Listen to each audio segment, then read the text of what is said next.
Hola, 10 organizaciones ecologistas se han unido para pedir al nuevo presidente del Principado de Asturias, Francisco Álvarez Cascos, una entrevista para expresar su postura sobre el tema de la gestión de los residuos y sobre todo su posición sobre el tema de la incineradora que se proyecta construir en las instalaciones de Cogersa.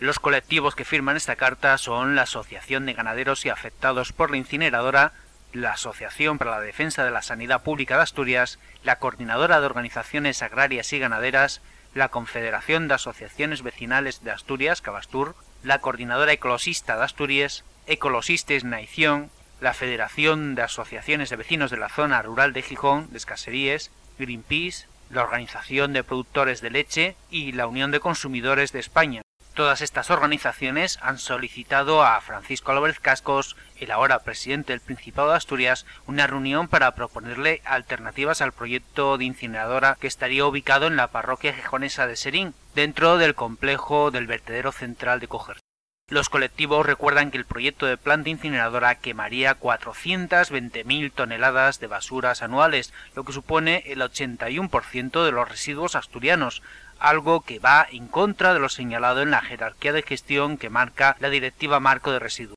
Como declaró Julio Barea, responsable de la campaña de contaminación de Greenpeace,